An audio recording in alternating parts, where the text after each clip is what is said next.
I didn't expect anything that night. I walked her to her car, ready to say goodbye, but something made me turn back and ask a simple question that changed everything. What started as a quiet moment became a test of patience, effort, and choice. This is the story of how real love isn't found, it's built. My name is David. I'm 29 years old. I live in a quiet part of the city, not far from downtown. I work full-time, nothing glamorous, but stable. I've always believed that a man should stand on his own feet before promising anything to anyone. I live alone, pay my bills, wake up early, and try to do things right, even when no one is watching. That evening was supposed to be ordinary. I had just finished what felt like one of those long, heavy days that leave you tired but restless. I stopped by a small place near my apartment, a spot I'd been to dozens of times before. I wasn't looking for anything or anyone. I just needed to slow down. That's when I noticed Olivia. She was 28, though I didn't know that yet. She stood a few steps away from me, distracted, focused on her phone, like she had too much on her mind. There was nothing exaggerated about her. No effort to stand out. And somehow, that made it impossible not to notice her. We spoke because of something simple. A small, everyday moment that didn't matter, but started everything. A short comment. A shared smile. A few sentences that turned into a real conversation without either of us forcing it. It felt easy. Natural. Like two people talking without masks. We didn't exchange dramatic stories. We talked about work, about how the day had gone, about small things people usually skip. I noticed how carefully she listened. She noticed that I didn't rush my words. Time passed faster than either of us expected. Eventually, it was time to leave. I didn't want to rush off, and neither did she.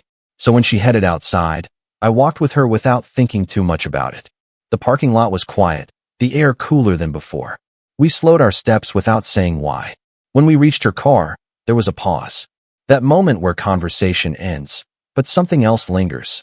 Where you feel that leaving now would be easier, but wrong. I stood there, hands in my pockets, telling myself not to overthink it. I could have said goodbye. I almost did. Olivia unlocked her car and turned toward me, polite, calm, ready to leave. I took a step back. Then I turned around again. I looked at her and said it clearly, without jokes, without pressure. Can I take you to dinner this week? She didn't answer right away. She studied my face, not suspicious, but careful, like someone who had learned that words alone don't mean much. I respected that silence. I didn't try to fill it. Finally, she smiled, just a little. Let me think about it, she said. It wasn't a yes. It wasn't a no. And somehow, it felt honest. We said goodnight. This time, for real.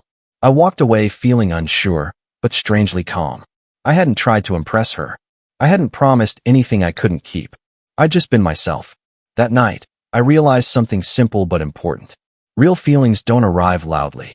They arrive quietly. And if they're real, they don't ask you to rush. They ask you to show up again tomorrow. I didn't hear from Olivia the next day, or the day after that. I told myself that this was normal, that people had lives, that not everything needed an immediate answer. Still, every time my phone vibrated, I checked it.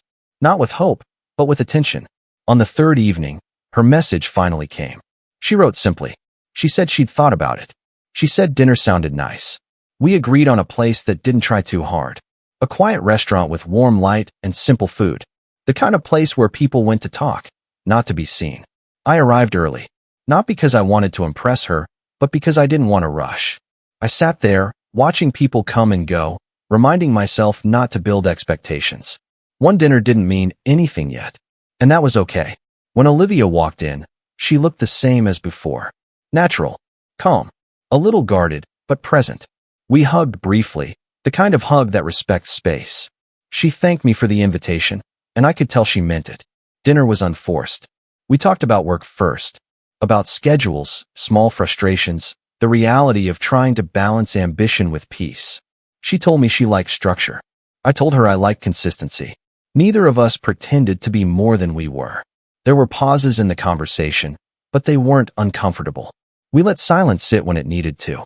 I noticed how she watched people when she listened, how she thought before responding. She noticed that I didn't interrupt her, even when I wanted to say something. At one point, she told me about her past. Not in detail, just enough to explain why she was careful. She said she had once believed that effort alone could hold a relationship together. that if you loved someone enough, things would work themselves out. She learned the hard way that love without responsibility doesn't last. I didn't try to fix that for her. I didn't say I was different. I just listened. When the food was gone and the plates were cleared, neither of us rushed to leave. But neither of us pushed for more, either. That balance felt important. Outside, the night was calm. I walked her to her car again, but this time it felt different. Not heavier, just more aware. I asked if she'd like to see each other again. Not soon. Not later. Just again. She said yes. Over the next weeks, we saw each other in small ways. Coffee after work. Walks without destinations. Conversations that didn't try to become anything more than they were. And slowly, real life began to press in. My workload increased. Longer hours. More responsibility. I started coming home tired, less patient than I wanted to be. Olivia noticed. She didn't complain, but she didn't ignore it either. One evening, she told me she felt like she was fitting into my schedule instead of being part of it. That stung. Not because she was wrong, but because she wasn't. We talked about it. Calmly. Honestly. I explained my situation. She explained her needs. Neither of us walked away angry. But neither of us walked away certain, either. That was the first time I understood something clearly. Attraction was easy. Interest was natural. But building something real required attention, even when life pulled you elsewhere. I started adjusting. Not dramatically, just intentionally. I made time without announcing it. I showed up when I said I would. I learned that consistency wasn't about grand gestures, but about reliability. Olivia noticed that too. One night, after a long walk, she stopped and looked at me. Not searching, not questioning, just observing. She said she felt safe with me. Not excited, not swept away. Safe. I didn't take that lightly. I knew what it meant to her. As we said goodnight, I realized that this wasn't a story about falling fast. It was a story about choosing carefully and staying. What changed everything wasn't a big fight or a dramatic moment. It was the slow pressure of everyday life. Work became heavier than I expected. A new responsibility, tighter deadlines, people depending on my decisions. I told myself it was temporary, that once things settled, I'd breathe again. But life rarely waits for the right moment. Olivia felt the shift before I did. I started checking my phone during conversations. I arrived late more often than I admitted. Sometimes I was physically present, but mentally elsewhere. Not because I didn't care, but because I thought I could carry everything at once. One evening, she asked me directly if I was still in this with her. Not accusing, not emotional, just honest. That question stayed with me longer than any argument could have. She told me she wasn't asking for constant attention. She was asking to feel chosen, not squeezed in between obligations. She said she had learned to recognize the early signs of distance, and she didn't want to repeat old patterns. I felt defensive at first. I explained my situation. I told her I was doing my best. I said all the reasonable things people say when they're overwhelmed. She listened. Then she said something simple that cut through all of it. I believe you care. I'm just not sure if you're ready. That hurt. Because it wasn't cruel. It was accurate. For the first time since we met, there was space between us that neither of us tried to fill. We didn't stop seeing each other, but something had shifted. Conversations were shorter. Laughter didn't come as easily. Not because feelings were gone, but because uncertainty had entered the room. I started questioning myself. Was I ready to build something real, or was I hoping it would fit around my life without changing it? One night, after another long day, I almost canceled our plans. I stared at my phone, thinking of excuses that would sound reasonable. Then I imagined Olivia reading that message, quietly accepting it, adding it to a list she never wanted to build again. I went anyway. We didn't talk much that night. We walked. We sat. We watched people pass us by. At some point, she told me she was scared of investing again. Not because love wasn't worth it, but because she knew how much it costs when it fails. I told her the truth. Not the polished version. I told her I was afraid too. Afraid of failing, of not being enough, of losing myself while trying to build something with someone else. I admitted that I didn't have everything figured out. I just knew I didn't want to walk away without trying. That conversation didn't fix everything, but it grounded us. Over the next weeks, life tested us more. Misunderstandings, missed moments, small disappointments that could have grown into resentment if we let them. There was one argument that almost broke us. It started over something small, a forgotten plan, a tired response. It escalated because it wasn't about that moment at all.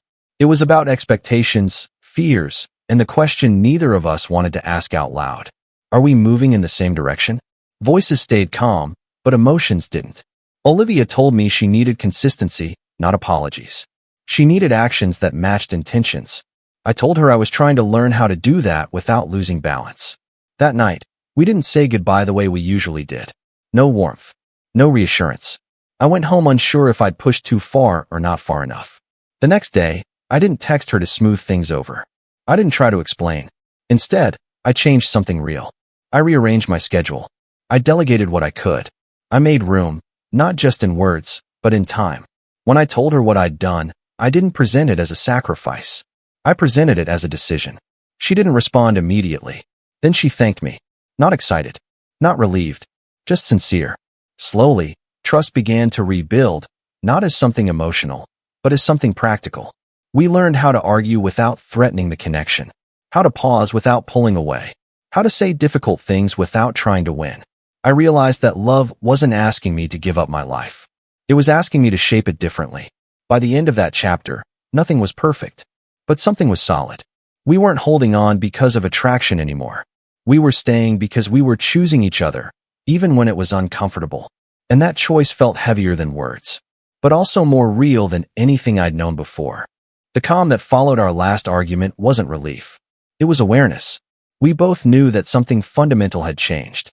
Not because the problems were gone, but because we had stopped pretending they would solve themselves. From that point on, every step felt more deliberate. I began to notice how much effort it actually takes to be present. Not showing up physically, but mentally. Listening without preparing a response. Paying attention without waiting for a pause. It wasn't natural for me. It was learned. Olivia noticed too. She didn't praise me for it. She didn't turn it into a moment. She simply responded differently. More open. More relaxed. Like someone who no longer feels the need to guard every word. Still, it wasn't easy. There were days when I felt stretched thin. Days when I questioned whether this level of emotional involvement was sustainable. On those days, I didn't pull away, but I felt the temptation to simplify things, to reduce the relationship to something lighter. Olivia sensed that distance before it fully formed. One evening, she told me she felt like she was standing at a familiar crossroads. Not because of what I was doing wrong, but because of what was at stake if she stayed. She said that choosing someone again meant risking disappointment again, and she needed to know whether I understood that weight. I told her I did.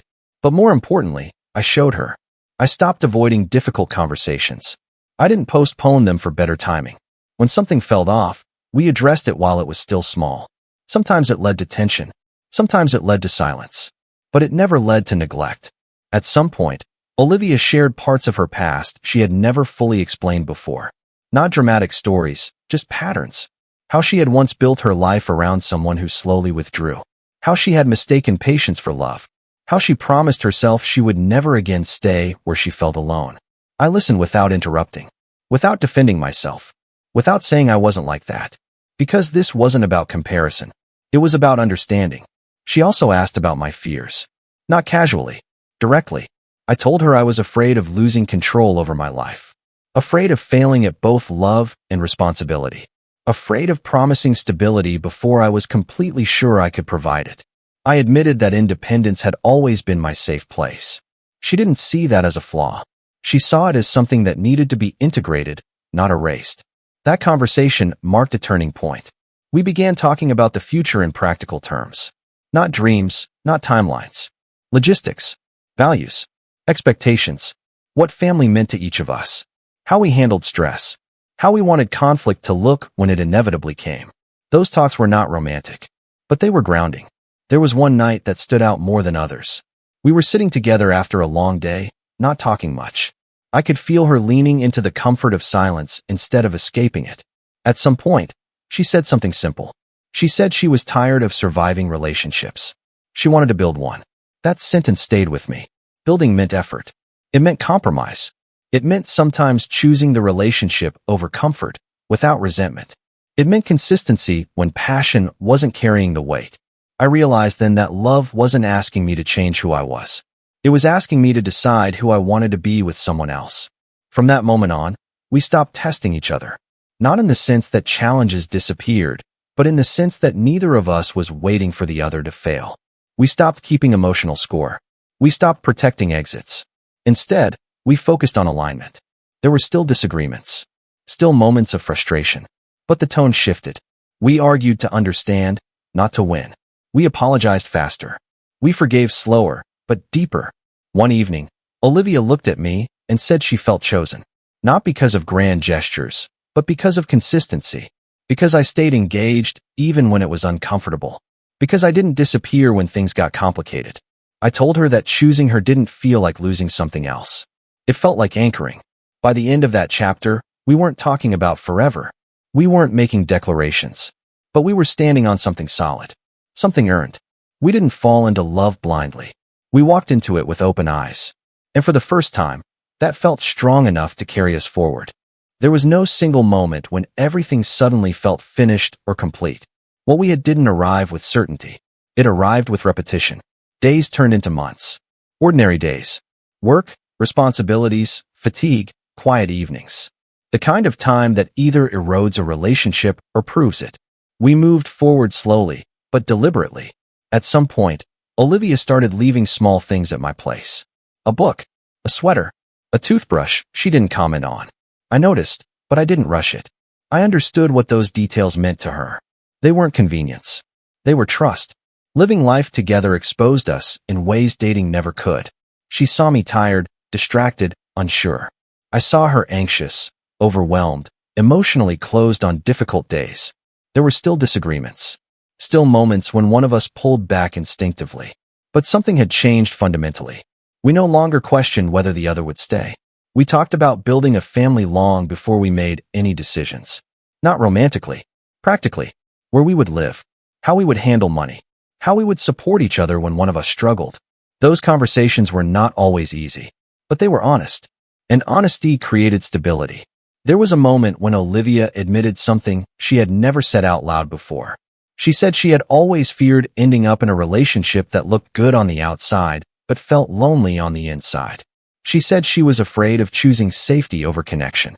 I told her that safety without connection wasn't safety at all. And connection without responsibility doesn't last.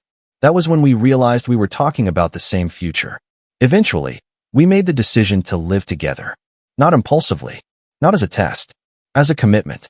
It wasn't perfect. Adjusting never is. We learned each other's rhythms, habits, limits. We learned how to give space without creating distance. How to support without controlling. What surprised me most was how calm it felt. Love wasn't loud anymore. It was steady. One evening, after a long day, Olivia looked at me and said something simple. She said she trusted me with her life, not because I promised her anything, but because I showed up every day without being asked. That was when I knew. I didn't need a dramatic gesture to confirm it. I didn't need outside approval. I knew I wanted to build a family with her, not as an idea, but as a responsibility I was ready to carry. When I told her that, I didn't make it poetic. I told her clearly that I chose her. That I was ready to keep choosing her, even when it wasn't easy. She didn't cry. She smiled. Calmly. Confidently. Like someone who had already felt the answer. We moved forward together. Not chasing happiness. Building it. The story didn't end with a perfect image or a final promise. It ended with a shared life that made sense. With two people who had learned that real love isn't about finding someone who completes you. It's about choosing someone who stands beside you while you build something lasting. That was how our story ended. Not with a question, but with a decision.